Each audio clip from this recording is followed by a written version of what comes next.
은혜를 갚은 점쟁이 여인. 옛날 옛적 경상도 깊은 산골 마을에 최봉수라는 나무꾼이 살고 있었습니다. 그는 매일 새벽같이 일어나 산에 올라 나무를 베고 해가 질 무렵에야 지게에 나무를 가득 지고 내려와 장터에서 팔았지요. 하지만 아무리 부지런히 일해도 그의 살림은 나아질 기미가 보이지 않았습니다. 최봉수에게는 아내 김씨 부인이 있었습니다. 두 사람은 결혼한 지 벌써 10년이 넘었지만 슬아의 자식이 없었지요. 가난한 탓에 제대로 된 음식 한 끼 먹지 못하고 삼신할머니께 정성을 들일 여유도 없었기 때문이라고 최봉수는 생각했습니다. 어느 날 최봉수는 장터에서 우연히 흥미로운 이야기를 듣게 되었습니다. 여보게, 자네 들었나? 지금 저 북쪽 금강산 인삼 캐는 곳에서 일꾼을 구한다더군. 한 철만 고생하면 은 300냥은 거뜬히 벌 수 있다는데 말이야. 그래? 하지만 그만큼 고생도 심하겠지? 물론이지. 목숨 걸고 일해야 한다더군. 산속 깊은 곳이라 호랑이도 나온다던데. 그날 밤부터 최봉수는 잠을 이루지 못했습니다. 금강산에서 1년만 고생하면 평생 가난에서 벗어날 수 있다는 생각이 머릿속을 떠나지 않았지요. 마침내 결심을 굳힌 최봉수는 아내를 불러 말했습니다. 여보, 내가 금강산으로 가서 인삼을 캐는 일을 하려고 하오. 1년만 고생하면 우리가 평생 편히 살 수 있을 만큼 돈을 벌 수 있다고 하니 말이오. 서방님, 너무 위험한 일 아니겠습니까? 그곳은 호랑이도 나온다는데. 걱정 말아요. 내가 꼭 무사히 돌아와서 당신을 부잣집 마님으로 만들어 드릴 테니까요. 다음날 새벽, 최봉수는 아내와 눈물의 작별을 하고 금강산으로 향했습니다. 금강산 인삼밭에서의 생활은 상상 이상으로 고되었습니다. 매일 해가 뜨기 전에 일어나 깊은 산속으로 들어가 인삼을 캐야 했고, 독사와 벌레들을 조심해야 했으며, 밤에는 추위에 떨어야 했습니다. 하지만 최봉수는 아내를 생각하며 이를 악물고 버텼습니다. 손에 굳은 살이 박이고 등이 굽어질 정도로 일했지요. 그렇게 사계절이 지나자 그의 주머니에는 은 300냥이 모였습니다. 이제 집으로 돌아갈 수 있겠구나. 최봉수는 기쁜 마음으로 짐을 꾸렸습니다. 그런데 마을을 떠나기 전 아내에게 줄 선물이라도 사야겠다는 생각이 들었지요. 그는 근처 장터로 발걸음을 옮겼습니다. 장터에는 온갖 물건들이 가득했습니다. 비단 옷감, 은장도, 비녀, 놀이개, 무엇을 사야 할지 고민하며 걷는데 갑자기 사람들이 웅성거리며 한 곳으로 몰려가는 것이 보였습니다. 점쟁이가 왔대. 그것도 엄청 용한 점쟁이라더군. 소문이 자자하더라고. 저번에 우리 마을 철수가 거기서 점을 보고 대박이 났다니까. 호기심이 생긴 최봉수도 사람들을 따라갔습니다. 그런데 사람들이 모여있는 곳에 도착하니 이상한 광경이 펼쳐져 있었습니다. 험상궂게 생긴 장정 하나가 채찍을 휘두르며 소리를 지르고 있었고 그 아래에는 20살 남짓해 보이는 앳된 처녀가 무릎을 꿇고 있었던 것입니다. 이것들아. 빨리 점을 치지 못해? 손님들이 기다리고 계신다. 채찍이 처녀의 등을 내리칠 때마다 그녀는 움찔했지만 소리내어 울지는 않았습니다. 소인은 3일 동안 아무것도 먹지 못해 기운이 없습니다. 점을 보려면 맑은 정신이 필요한데. 밥을 먹어야 점을 친다고? 돈을 받았으면 일을 해야지. 장정은 다시 채찍을 들었습니다. 하지만 처녀는 떨리는 손으로 점패를 던져 손님들에게 점괘를 말해주었지요. 어르신, 동쪽으로 가시면 귀인을 만나실 것입니다. 하지만 서쪽은 피하십시오. 오호. 신기하구만. 역시 소문대로 용하군. 손님들은 신기해하며 돈을 내고 떠났습니다. 하지만 아무도 굶주리고 맞는 처녀를 불쌍히 여기는 사람은 없었습니다. 최봉수는 가슴이 답답해졌습니다. 어떻게 사람을 저렇게 짐승처럼 다룰 수 있단 말인가? 그때 처녀가 그만 그 자리에 쓰러지고 말았습니다. 이것이 어디서 꾀병이야? 장정이 다시 채찍을 휘두르려 하자 최봉수가 참지 못하고 앞으로 나섰습니다. 그만하시오. 아무리 그래도 쓰러진 사람을 때리는 법이 어디 있어? 이 양반이 누구야? 내가 내 종을 다루는데 당신이 왜 참견이요? 종이라도 사람인데 어찌 그리 모질게 다룰 수 있어? 그만두시오. 흥. 꼴도 보기 싫네. 내가 데려가고 싶으면 값을 치르고 데려가든지. 얼마를 원하시오? 300냥. 300냥이라는 말에 최봉수는 얼어붙었습니다. 그것은 그가 1년 동안 고생해서 모은 돈 전부였습니다. 아내와 행복하게 살기 위해, 자식을 낳기 위해 모은 소중한 돈이었지요. 하지만 쓰러진 처녀를 보니 그냥 지나칠 수가 없었습니다. 이 처녀를 여기 두고 가면 정말 죽을지도 몰라. 나. 최봉수는 떨리는 손으로 품에서 은 300냥을 꺼냈습니다. 여기 300냥이요. 이제 이 처녀는 제가 데려가겠어. 하하하. 좋소, 좋아. 잘 데려가시오. 처녀를 데리고 여관으로 돌아온 최봉수는 그제야 자신이 무슨 일을 저질렀는지 깨달았습니다. 내가 미쳤구나. 1년 동안 모은 돈을 모르는 처녀에게 다 써버리다니. 아하. 그는 머리를 감싸 쥐었습니다. 빈손으로 집에 돌아가면 아내가 얼마나 실망할까요? 하지만 이미 벌어진 일이었습니다. 처녀는 최봉수가 사온 음식을 먹고 나서야 정신을 차렸습니다. 은인께서는 저 같은 천한 것을 위해 그 귀한 돈을 쓰셨다니. 이 은혜를 어찌 갚아야 할지. 다 됐소.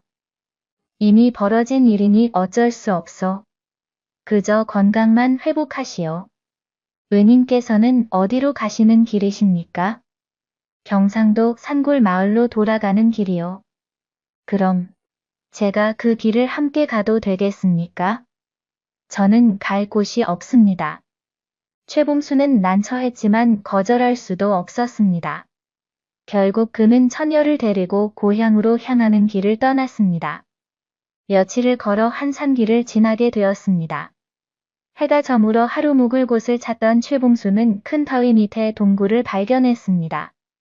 오늘 밤은 여기서 쉬어가도록 합시다. 그런데 그때 처녀가 갑자기 소리쳤습니다. 안 됩니다. 바위 밑에서 주무시면 안 됩니다. 무슨 소리요? 제발 다른 곳으로 가십시오. 오늘 밤 이곳에 큰 위험이 닥칩니다.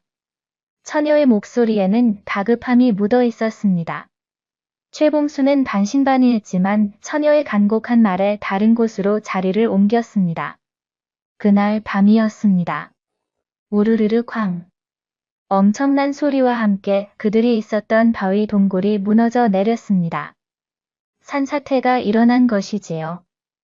만약 그곳에 그대로 있었다면 깔려 죽었을 것입니다. 세상에. 당신이 아니었다면 나는 죽었을 것이요.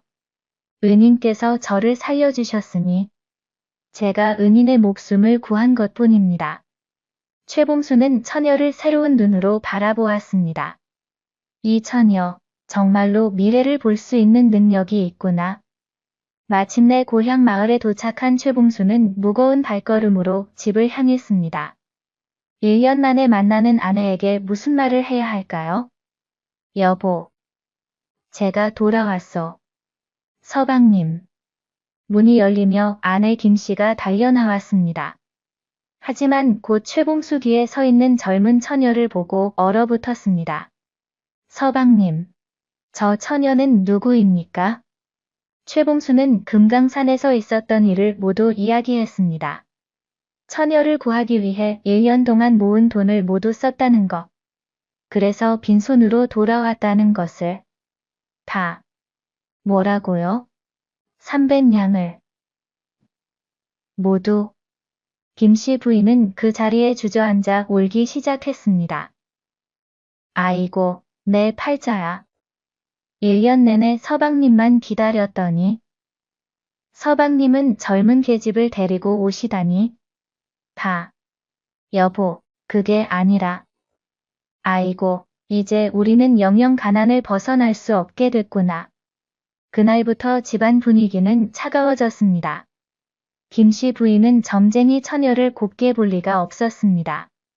처녀에게 온갖 힘든 일을 시켰고 제대로 먹지도 재우지도 않았지요. 이거사, 물이나 길어오너라. 방 청소는 했느냐? 마당도 쓸어라. 밥도 제대로 못 짓는 것이 쓸모가 없구나. 처녀는 묵묵히 모든 일을 견뎠습니다. 최봉수가 보다 못해 말리려 하면 아내는 더 크게 울어댔습니다. 이제 서방님까지 전연 편을 드시는구나. 아이고, 내 팔자야. 최봉수는 어쩔 수 없이 입을 다물 수밖에 없었습니다. 그렇게 반년이 흘렀습니다. 최봉수는 동료 나무꾼에게서 한 가지 소식을 들었습니다. 봉수야, 지금 저 동해안 쪽으로 가면 해산물이 많이 잡힌다더구나. 보름만 일하면 은 100냥은 벌 수 있다는데. 나랑 같이 갈래? 최봉수는 고민했습니다. 또다시 집을 떠나는 것이 마음에 걸렸지만 돈을 벌어야만 했습니다. 여보, 동해안으로 잠깐 다녀오겠어. 이번에는 꼭 돈을 벌어올 테니. 그러세요. 어차피 저는 혼자나 마찬가지니까요. 아내의 차가운 대답에 가슴이 찢어지는 것 같았지만 최봉수는 길을 떠났습니다. 그가 집을 나서는 것을 본 점쟁이 처녀가 맨발로 달려왔습니다. 은희님. 잠깐만요. 무슨 일이요? 꼭 전해드려야 할 말씀이 있습니다. 처녀는 숨을 고르며 말했습니다. 참기름을 머리에 바르십시오. 뭐라고? 참기름을 머리에? 예, 참기름을 꼭 머리에 바르셔야 합니다. 그래야만 뭐요? 제가 말씀드릴 수 있는 것은 여기까지입니다. 부디 명심하십시오. 처녀는 그 말만 남기고 돌아갔습니다. 최봉수는 고개를 갸우뚱했습니다. 참기름을 머리에 바르라니 무슨 뜻일까? 하지만 생각할 시간이 없었습니다. 그는 서둘러 동해안으로 향했습니다. 동해안에서 보름을 일한 최봉수는 은 150냥을 벌었습니다. 많은 돈은 아니었지만 그래도 기뻤습니다. 이번에는 아내가 조금은 기뻐하겠지? 그는 서둘러 집으로 돌아왔습니다. 밤늦은 시각이라 집은 조용했습니다. 다들 잠든 모양이구나. 최봉수는 조용히 안방 문을 열었습니다. 어둠 속에서 아내의 숨소리가 들렸지요. 아내를 깨우지 말아야겠다. 그는 발소리를 죽이며 걸었습니다. 그런데 그때였습니다. 아이쿠.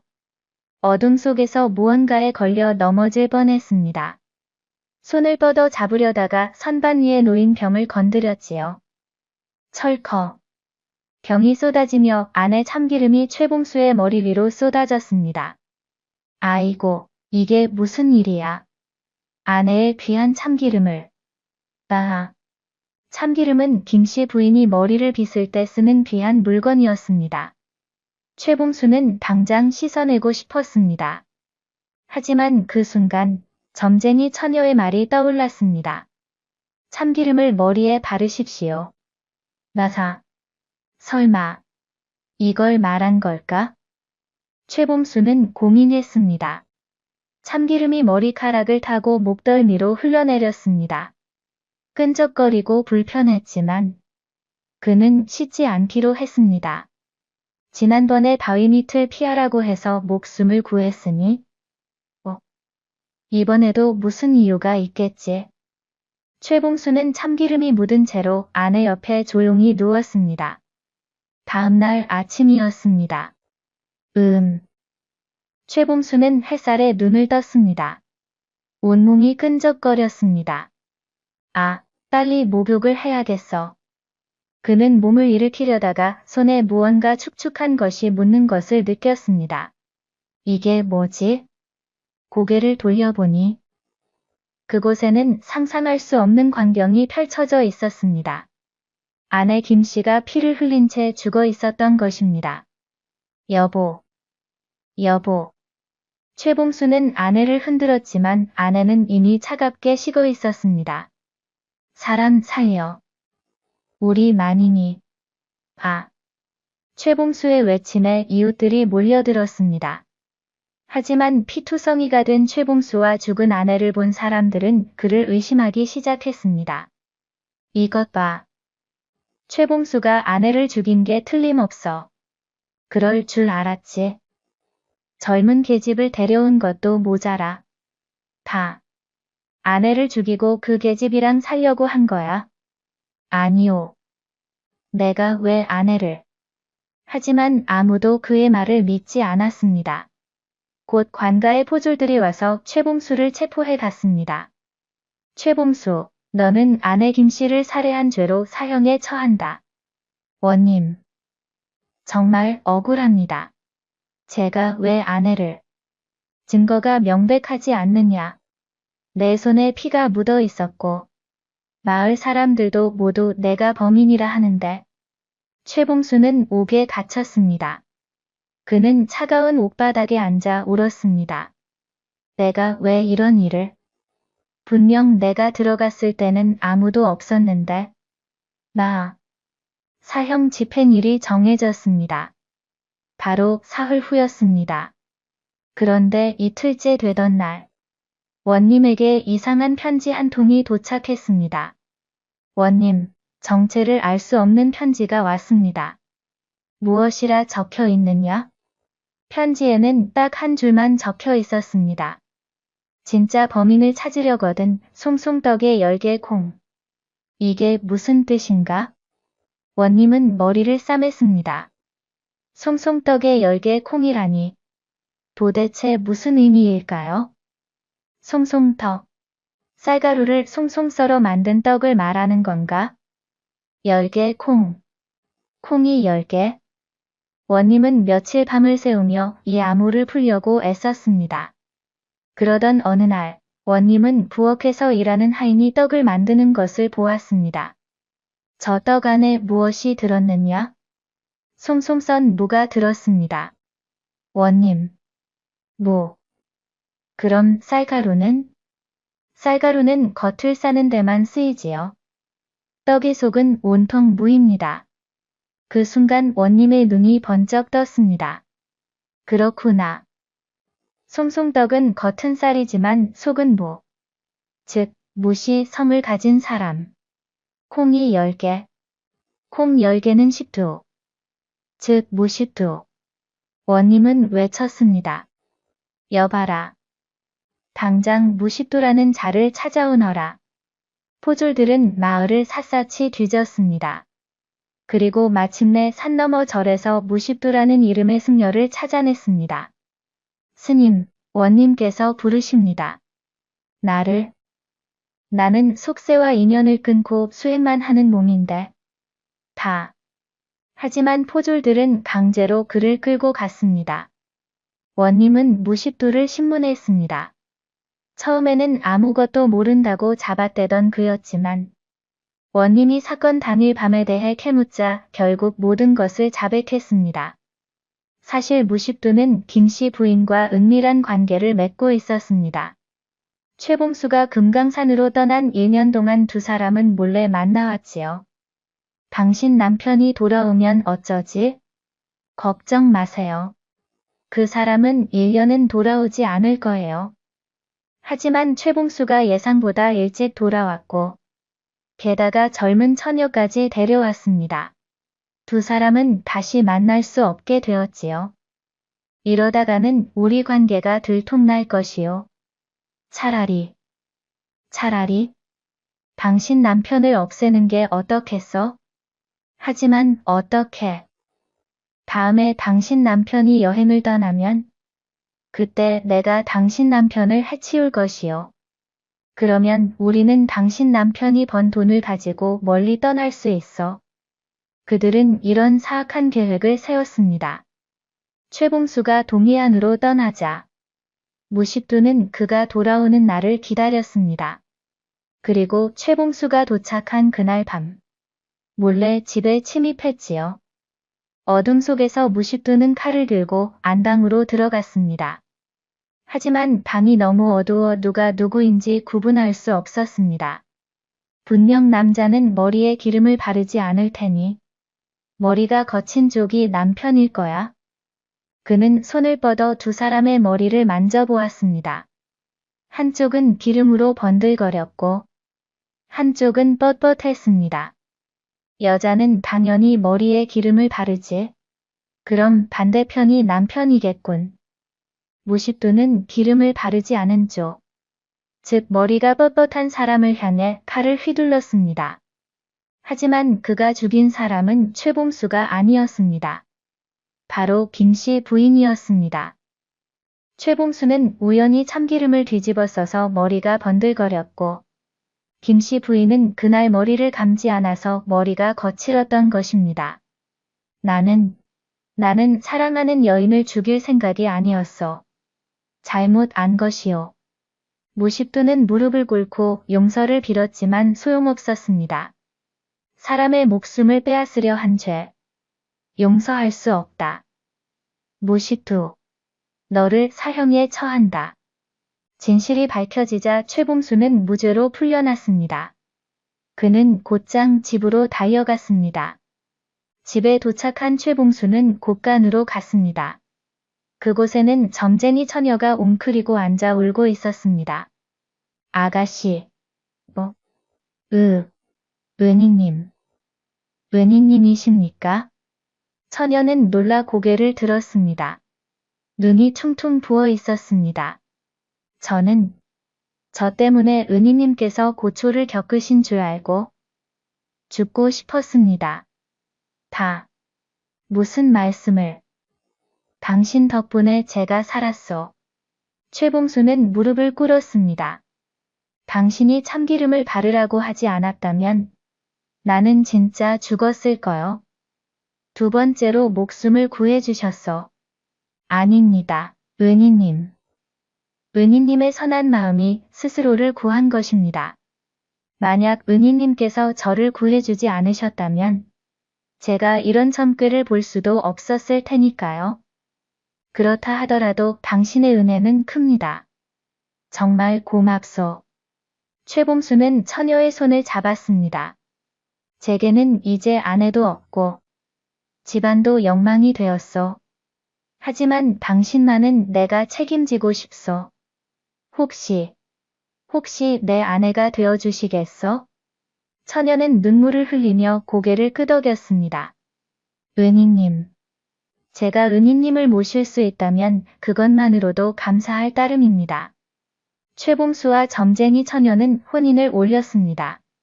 마을 사람들은 처음에는 수군거렸지만 점차 두 사람을 인정하게 되었습니다. 혼인 후 처녀는 최봉수에게 큰 도움이 되었습니다. 여보, 내일은 산에 가지 마세요. 큰 비가 올 것입니다. 알겠소. 다음 주 초하루 날에는 장터에 나가세요. 귀한 분을 만나게 될 것입니다. 처녀의 예언은 언제나 정확했습니다. 최봉수는 그녀의 말을 믿고 따랐고 점점 살림이 나아지기 시작했습니다. 어느 날 처녀가 말했습니다. 여보, 큰 나무 새 그루가 보입니다.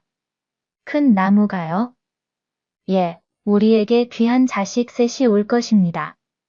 과연 그 말대로 부부에게는 3명의 자식이 태어났습니다. 건강한 아들 둘과 예쁜 딸 하나였지요. 최봉수는 행복했습니다.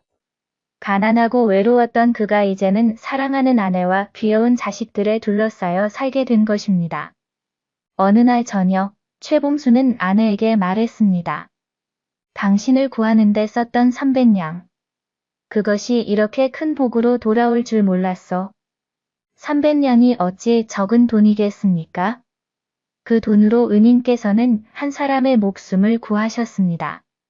하지만 그 돈 때문에 당신이 고생을 많이 했어. 아닙니다.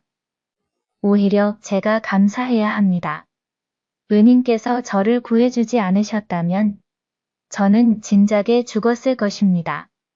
아내는 최봉수의 손을 꼭 잡았습니다. 은인께서 보여주신 선함이 제게 새 생명을 주었고 이렇게 행복한 가정을 만들어 주었습니다. 은인께서 심으신 선행의 씨앗이 이렇게 큰 열매를 맺은 것입니다. 시간이 흘러 최봉수의 집안은 점점 더 번창했습니다. 아내의 점술 능력 덕분에 위험을 피하고 기회를 잡을 수 있었기 때문입니다. 하지만 부부는 자신들만 잘 사는 것에 만족하지 않았습니다. 마을 사람들을 도우며 살았지요. 최봉순의 집에 가면 공짜로 점을 봐준다더군.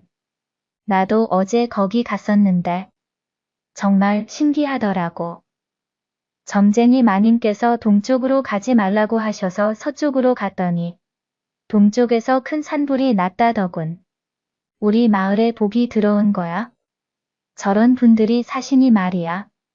아내는 마을 사람들에게 무료로 점을 봐주며 위험을 경고하고 좋은 기회를 알려주었습니다. 덕분에 마을 사람들도 점점 잘 살게 되었지요. 어느 날, 한 노인이 최봉수를 찾아왔습니다. 최나으리, 감사합니다. 마님께서 점을 봐주신 덕분에 제 아들이 큰 병에서 살아났습니다. 아닙니다. 저희가 한 일이 대수겠습니까?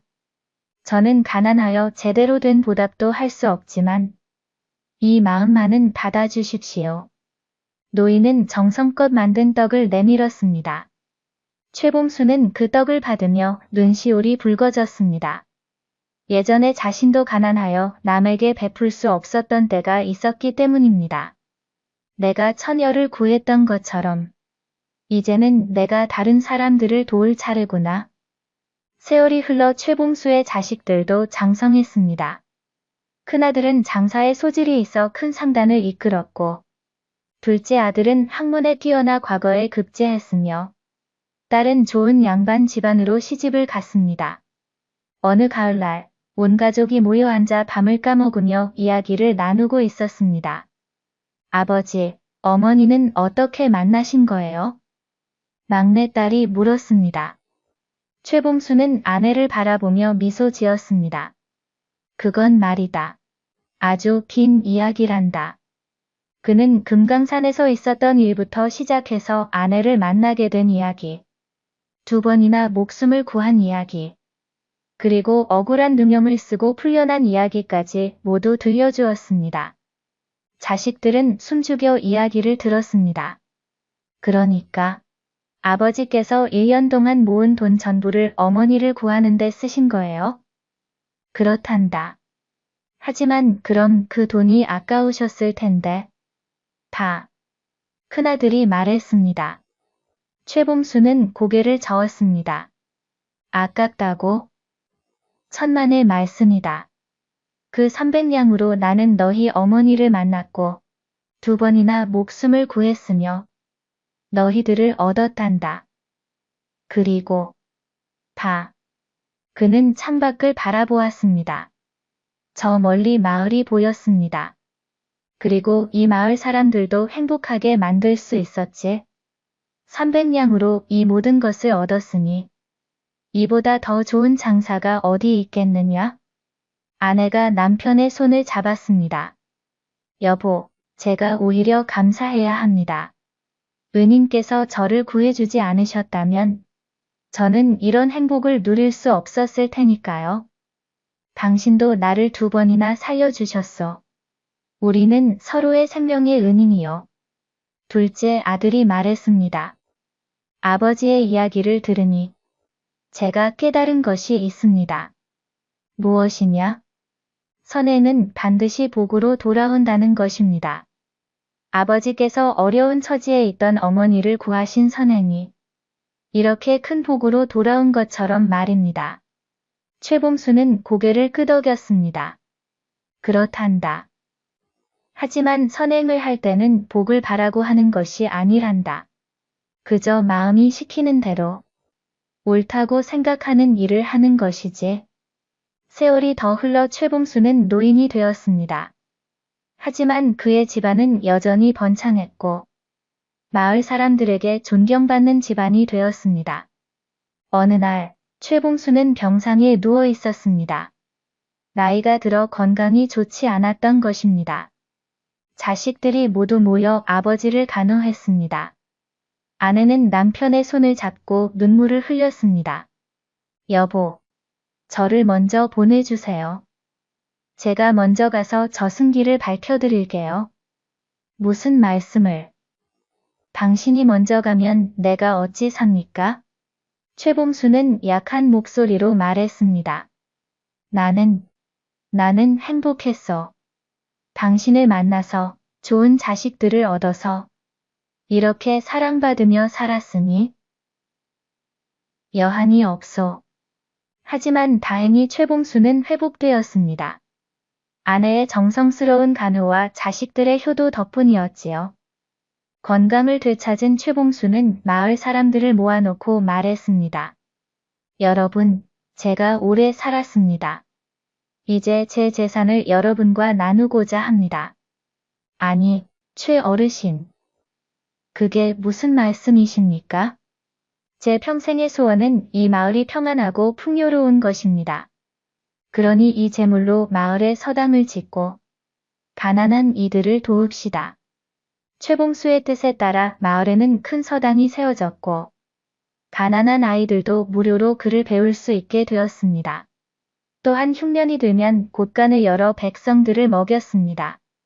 그의 자식들도 아버지의 뜻을 이어받았습니다. 들어주셔서 감사합니다. 구독과 좋아요 부탁합니다.